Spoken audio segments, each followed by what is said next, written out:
engaged. I'm getting married. Congratulations. Thank you. Oh, my. Oh, my. And that's your engagement ring, huh? Yes. We got it at a flea market outside of Rome. The guy we bought it from said it was at least 100 years old. Wow. So, Dad, stop it. Say something. I'm sorry, what did you say? Dad, I met a man in Rome, and he's wonderful and brilliant, and we're getting married. Mom, what's he doing? George.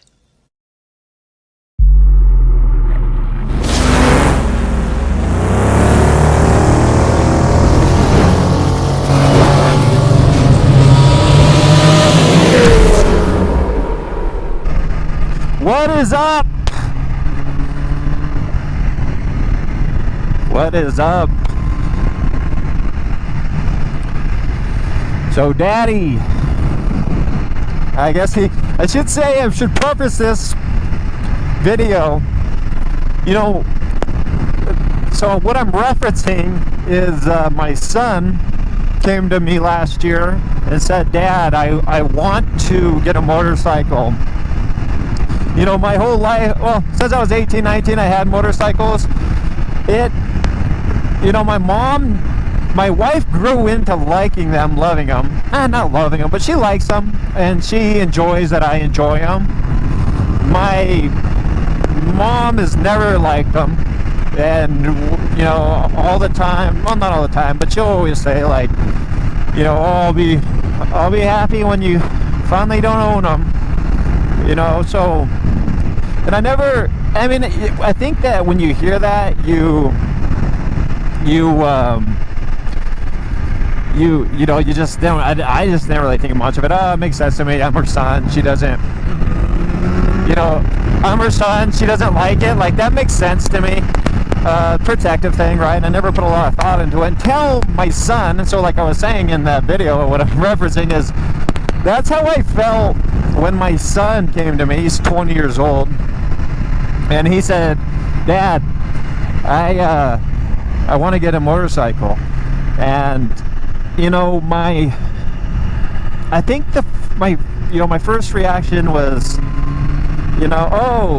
didn't show him. I was trying not to show him that it's kind of scared me. I was just, look how pretty that is. God dang. It was just all of a sudden, like, all my close calls, all the things I've seen, all the things I've done on motorcycles, and just everything, just life, right? It just, God, it scared me. I thought about it. Oh, really? Like, oh yeah, sure. So he asked me, would come with me to go look at them, and I told him I would. And about a week went by. I kind of thought, like, maybe a week and a half, I kind of thought, like, maybe, it's just kind of like a passing fancy. And, I would say that, and there's a part of me, like, it was excited, like, oh man, that'd be kind of cool. We could ride together and talk about gear together and just all that type of father-son stuff that you think, kind of like when he played football. We both love football, and we talk about all that stuff. So I thought, oh, that's just one more thing we do together. But again, like, it's just the danger, just the part of not being able to control. Like, when I'm riding a motorcycle, I feel like I'm in control. So, it's obviously completely different than when your son, wants to ride. And so all of a sudden, I'm just in my head. I'm just thinking, like, I just kind of just wanted him to lose interest almost. So like a week and a half goes by, and he just says, hey Dad, like, can we go look at him? And then we go to Kawasaki, and this actually was one of the parts that so here, let me rephrase all of this, okay, as I'm just all over the map. When I heard that, I didn't want him to. And I thought about it, and I was hoping like he would lose interest, and he didn't. He was, you know, hey, can we go look at bikes? He came back, set an appointment for both of us to go look at them. And so we went and looked, and he set on a 600, a Cowie, a 2020 600, and I kind of felt better about it when he said, yeah, this just feels too big. And so I was like, yeah, no, that totally makes sense. I didn't want to discourage him. I didn't want him to get a 600. You know, I wanted him to get a 400 or like an R3 or the Cowie 400. I felt like the Cowie 400 would be perfect because I feel there's still plenty of power, still a lot of the things that, you know, I just think it's going to be a great bike to start off. It's light, it's really manageable, and you know, he got on the 600 and he said, and he's a big kid. He's you know, he's 185 pounds, probably 6'2", very athletic, and picks up things very easily. And so he, you know, and then so he got on the 400 and he goes, and yeah, you know, he's like, I feel like this is more my size. So I felt much better about that, you know, because he is very, very, almost psychopathically competitive. I was afraid that his natural reaction was going to be to want to ride as fast of a bike as that he could get, you know. And but fortunately that wasn't the case, and he was very comfortable. You know, he's like, yeah, let's get the 400. All that set aside, I guess the overall, and then since then, you know, we started off just going to parking lots, these big wide open parking lots where we live. There's nobody around, and he just practices riding his bike, and it was, you know, and he just had so much going on last year with work and stuff. He hasn't got to ride a ton. He's ridden a little bit in the streets, but he's now working on his endorsement stuff, and he doesn't ride it without his endorsement. Even though where we live, he can ride with a permit without having your endorsement, unless they might have just recently changed that law. I'm not sure, but so, you know, it's been but the big overall thing I wanted to really point out too, and I mean, there's so many different titles you can name this video. I think I'm just gonna call it Dad, I Want to Get a Bike. The big thing I realized in it was, you know, I got my first bike when I was 19, and it was very, I fell in love with it immediately, and that's not how it is for everybody. We all know, I mean, I own a motorcycle helmet, one of my favorite helmets. It's a $1,400 helmet. I got it for $300 because a guy who bought motorcycles, bought the helmets, bought all the gear, he wore it twice, and it wasn't for him, right? Like, and that's okay, that's normal, you know. And I even, there's parts of me that think my son's gonna be like that, you know. He's ridden it, I think I just don't think he loves it. Look at his bike. I mean, he bought a brand new 2020. He's only ridden it, you know, maybe 15, 20 times. I think it's got maybe 150 miles on it, right? It's not even broken in, I think, you know. And so, you know, and I just secretly, I don't push him to ride it, like tease him or anything. I'm not like telling him like, hey bud, like, you don't even ride your bike, because there's a part of me, I want him to love it, or I don't want him to do it. And I think that's what I would say to anybody starting out on a motorcycle. You know, if you're gonna, like, if you love it, man, I think that's when, you know, you're gonna educate yourself, and you're gonna do the things that are necessary to become a good, proficient motorcycle rider. We're all gonna do dumb things. God, when I first had my bikes, my early bikes, I did a whole lot of dumb things, man. So we're all gonna do that. You're gonna go through your phases, you know. But that being said, you know, I would say with him, like, I just haven't, you know, and he keeps saying like, oh, we're gonna get out and ride, Dad, we're gonna get out and ride. And I think it's a part of him wanting to do like what Dad does. Like I said, he's 20, you know, and I love that. But at the same time, you know, I just think if you get a bike and you fall in love with it, you know, then, you know, like if he would have got it and he would have been just riding all the time, I would just feel, you know, I would have felt good about that too. But then I would have known, like, then I would have related it to the way I am. Like, as soon as I got my first bike, I was in love with it. I was, you know, and then it was just, oh, I want a bigger, faster bike. You know, I want, you know, I mean, I want, and it was just, I want this, I want that, and it was just embracing everything about motorcycles and how they work, and the gear and everything that goes along with riding motorcycles, and you know, and so, you know, with him, it hasn't been that, and I kind of think maybe, you know, it'll turn out where he ends up not riding it. Maybe he does sell it, and I'll be okay with that. But at the same time, I guess on the dad part of it, if he would have fell in love with it, like, I couldn't imagine, motorcycles have brought so much joy into my life, I couldn't imagine denying him the same, you know, that same enjoyment. You know, I tell my wife, and I've told my mom before in the past, like, and heaven for, I mean, I'm 40 years old. I you know, I hope I get to die an old man in his bed. Maybe not crazy old, you know, like, I don't want somebody like wiping my butt old, but like, I don't know, like, hey man, I had a good run, I had some good pizza, and then I die in bed. Like, if I get to go out like that, I'd prefer it that way than some horrible motorcycle crash, right? But even if that's how I did go out, like I did, then I went out,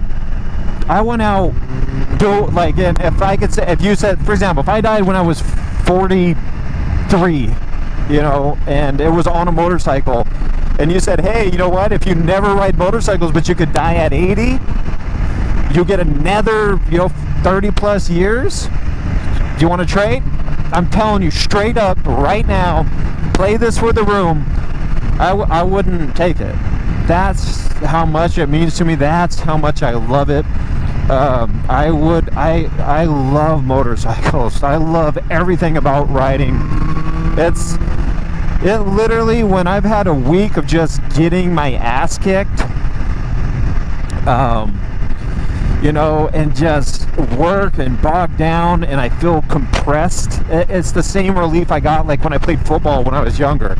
You know, it's almost just like this magical feel about it, and it's just stress relief. Everything just becomes almost clear, and it's almost like when I'm on my bike, and you know, and leave a comment, go down in the comments and leave a comment what is your favorite part about riding a bike, man? Like, am I crazy? Am I the only person that thinks this way? You know, like, I just get this, like, not only a decompress, but it's almost like everything kind of just, it's not, you just realize, every time I'm out riding a bike, especially on a ride like this, where it's just beautiful outside, and the road's fun, and for the most part, no cars, you know, it's like this feel of, the simpleness of life and the simpleness of pleasure. Like, you know, we all run around all day, and I'm not trying to get deep. I'm just, you know, making a diary of my thoughts here. But I'm not trying to be too sappy. But, like, you know, all these things that we constantly chase that we think that mean so much. When I get on my bike and I'm riding it, it just becomes very clear to me that stuff doesn't mean real. It doesn't. Not only does it not mean that much, it doesn't really mean anything. You know, like it. You know, it is. It's just like the simple, like all the things that I worry about. I don't want to say like stress out about, but that I worry about and I think about. Everything kind of, they're like toggles on a switch. They're chips. They just kind of go into the right places. I'm not, you know, like, okay, hey, like I know I gotta get this done and this has to be done and this for work and that, like it all just kind of just, oh yeah, you know what, I'll get it done because I know I'll get it done. But you know, and if A and B and C aren't happy about it, they're gonna have to learn to live with it because that's what it is. And like, I don't know, my thoughts just become clearer, and the things that are important become clearer, and the things that I didn't, I don't know, it's just a Zen thing. Like it just puts me in like where I can almost see things much easier, almost like a form of like meditation with a throttle, you know. So you know, that's kind of, and that's how I view it. And so if my son did, you know, I would never want my son not to have the same thing. So I'm hoping that I'll get to do some videos with my son if we ever ride together, you know. Like I think that would be a lot of fun. I have a mic for him, not for him but just for anybody, you know, if I ever come across people and I ride with them, I have a cardio, so I let them use it on their helmet, and it'd be fun to, you know, ride around with him and talk, I don't know, talk about anything with him. He's super funny, super entertaining young man. Couldn't be happier with the way he's turned out. And I'm not just saying that because I think he'll watch this video. In fact, I don't even think he's subscribed to my channel. You know, like, and I don't think he's subscribed to my channel because I would have already gotten a whole bunch of comments about the things that I need to fix. So anyways, thank you for riding with me. That was just my thoughts of the day. I wanted to put out a video. I was thinking about that, you know, like just different topics to talk about in general. So that was my thoughts on that. If you have somebody in your life, or you're thinking about getting a motorcycle, or you want to get a motorcycle, to me, if you have a passion to do it, or you want, just see. I mean, well, you know, just go on, just do it. Like if you're interested and you want a bike, man, that looks like fun, just go get one, figure it out, man. You know, it's what life's about. Like we're very, very blessed, and where there's a will, there's a way. That is 100% a fact, man. Like if you want something, you can do it, you can attain it. And you know, like the sexiness of motorcycles, like I could tell you, like, and there's nothing wrong with it, but I think a lot of guys see guys on bikes and stuff, and you see them like on certain like YouTube channels or like Instagram or something like that, and the sexiness of like motorcycles where they're all decked out, and it is badass, don't get me wrong, but it's just that. I mean, I would say that's like the minimal part of riding a motorcycle, right? Like looking cool, because I mean, I got some cool shit. I know I look cool on my bike, and but that's such a small part of it. Like I think there's a lot of people get into bikes and then they have that, and then the actual riding the bike part, it just doesn't appeal to them as much as just like the status of the coolness of having a sport bike or you know, whatever your flavor of motorcycle is. And I think those are the guys, you know, those guys, it's just not their thing, and they bail out, and that's a good thing, you know. That's a good thing. Like I said, if you're not passionate or you don't love it, I don't know if the risk of riding a motorcycle is worth, you know, it's the juice worth the squeeze type thing, you know, and I don't think it necessarily would be. So anyways, all that being said, thanks for riding with me. Till next time, peace.